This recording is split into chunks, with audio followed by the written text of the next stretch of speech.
आज हम आपको सुनाने वाले हैं एक और नई कहानी जिसका नाम है आलसी किसान। तो चलिए शुरू करते हैं इस कहानी को। एक गांव में एक किसान रहता था। वह किसान बहुत आलसी था। वह किसान सिर्फ खाना खाने के समय ही उठता था, वरना वह किसान दिन भर सोता ही रहता था। उसकी पत्नी का नाम कमला था। वह दिन भर खेतों में काम कर कर अपना घर चलाती थी। एक दिन कमला रास्ते से लौट ही रही थी कि तभी उसे एक बाबा मिलते हैं और वह बाबा कमला से कहते हैं कि बेटा, क्या तुम मुझे कुछ भोजन दे सकती हो खाने के लिए। कमला कहती है, नहीं बाबा, अभी तो मेरे पास नहीं है, लेकिन आप अगर मेरे घर चलेंगे तो मैं आपको अवश्य खाऊंगी। तो ऐसा कहकर बाबा और कमला उसके घर चलते हैं और कहते हैं, बेटा, खाना तो बहुत स्वादिष्ट बना है, मांगो, जो तुम्हें मांगना हो मांगो। वह कमला से कहते हैं, बेटा तुम्हें क्या चाहिए। कमला कहती है, नहीं बाबा नहीं, मुझे कुछ नहीं चाहिए, आपने मेरे घर आके खाना ही खाया, मेरे लिए यही बहुत बड़ी बात है।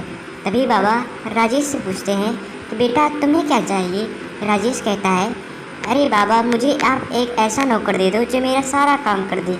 बाबा बोलते हैं, बस इतनी सी बात, और तथास्तु कह देते हैं और कहते हैं, बेटा मैं जब जाऊंगा तो एक राक्षस प्रकट हो जाएगा, वही तुम्हारा सारा काम कर देगा, लेकिन मेरी एक शर्त है, वह राक्षस को जब तुम काम नहीं दोगे तो वह राक्षस तुम्हें खा जाएगा, इस बात का तुम ध्यान रखना। और ऐसा कहकर बाबा वहाँ से चले जाते हैं। तभी वहाँ पर एक भयानक खूंखार राक्षस प्रकट हो जाता है और राजेश और कमला देखकर उसे डर जाते हैं। और वह राक्षस कहता है, मालिक मुझे कोई काम दो, वरना मैं आपको खा जाऊँगा।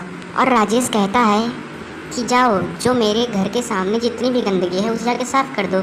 तुरंत राक्षस जाता है और राजेश जैसे ही सोने के लिए जाता है वैसे ही वह राक्षस प्रकट हो जाता है और कहता है, मालिक मुझे जल्दी से कोई काम दो, वरना मैं आपको खा जाऊंगा।